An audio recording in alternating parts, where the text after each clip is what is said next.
Welcome to This Explainer. Today, we're unpacking a case that is just mind-blowing.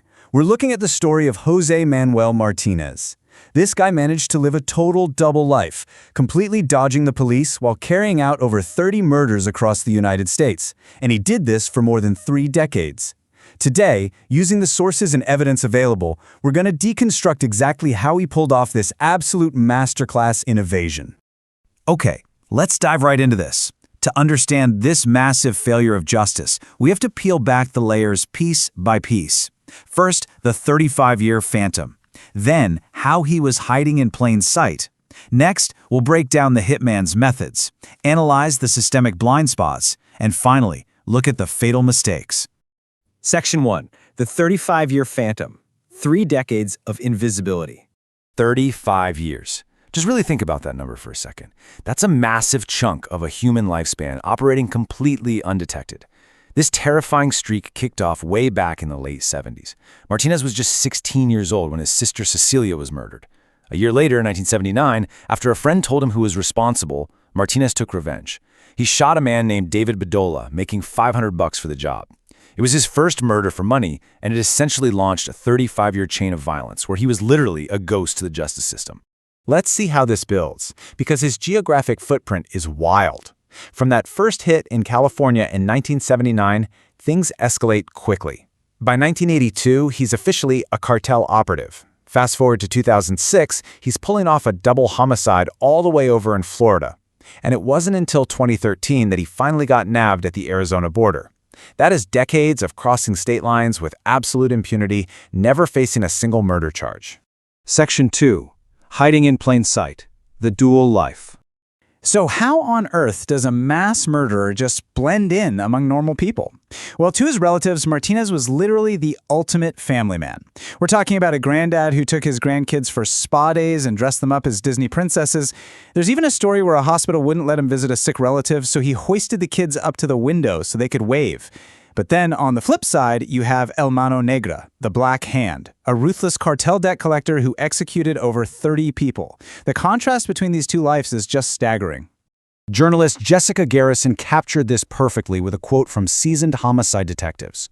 They said, "When you meet him, he is the most charming person you will ever meet." And honestly, that was his most dangerous weapon. His disarming personality made him utterly unsuspicious. He just didn't fit the psychological profile of a monster, which meant nobody, not his neighbors, not his family, not casual acquaintances, ever suspected what he was doing in the shadows. Section 3. The hitman's methods. A masterclass in evasion.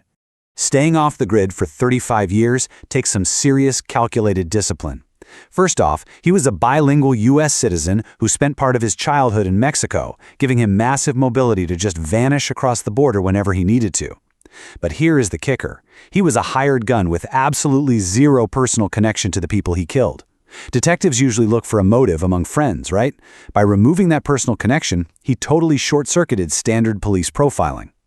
Add to that, he destroyed evidence ruthlessly, constantly crossed state lines to scramble jurisdictions. And get this, he even acted as a fake police informant in California just to keep tabs on their investigations. If you want to understand the sheer nerve of this guy, look at what happened in 2009. The police actually showed up at his door to arrest him for a minor probation violation. Knowing they were coming in, Martinez just casually grabs his phone, scrambles it, pops out the SIM card, and swallows it. Right in front of them. He destroyed any potential digital evidence on the spot. He was literally always thinking one step ahead. Now, what's really interesting here is how much he relied on a structural buffer. Starting in 1982, he worked for a Mexican cartel operative he only ever called Mr. X. Mr. X handled the narcotics, and Martinez was strictly debt collection. If a dealer took drugs and didn't pay up, Mr. X made a call, and Martinez showed up. This intermediary system meant Martinez never had to know the actual motives behind his hits, creating a perfect firewall between him and the rest of the cartel operations. Section 4. Systemic blind spots. Why law enforcement failed.